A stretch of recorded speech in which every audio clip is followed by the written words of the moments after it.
I'm Nicolene Weil, and I'm a solar physicist at NASA's Goddard Space Flight Center.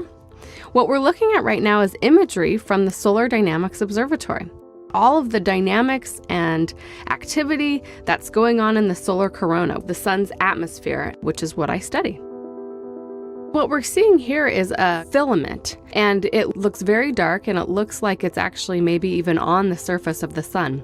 But we can see as the sun rotates around that actually it's suspended high up in the atmosphere away from the surface. When viewed from this angle, we call them prominences. This material is held up in the corona by twisted magnetic fields.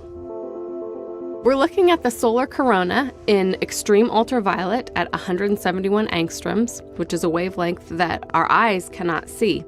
My favorite thing is all of these magnetic loops that you can see on the sun, how dynamic these magnetic loops are, just telling us how much change and evolution and activity there is on the sun at all scales.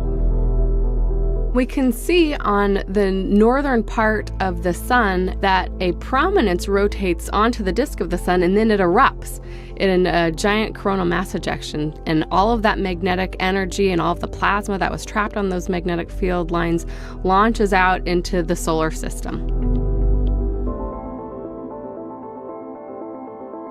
We're watching the sun rotate right now. This is one of the basic features of the sun, and it takes about a month for the sun to rotate fully around and to see the same spot on the sun come back.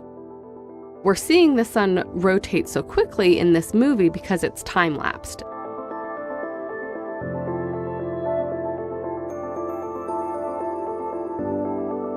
When the sun jumps around, that's actually the Solar Dynamics Observatory moving around and pointing in different directions. Sometimes they have to point away from the sun so that they can calibrate their sensors, the cameras.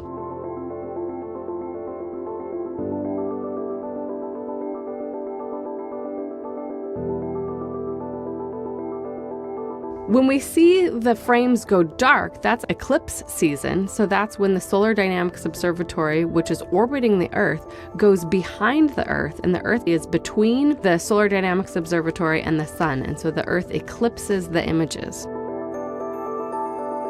These really bright spots, called active regions, have concentrated magnetic field and concentrated heating because of this extra magnetic field and the extra energy due to it. There are more active regions during solar maximum and fewer active regions during solar minimum, and often these active regions can lead to solar eruptions such as solar flares and coronal mass ejections.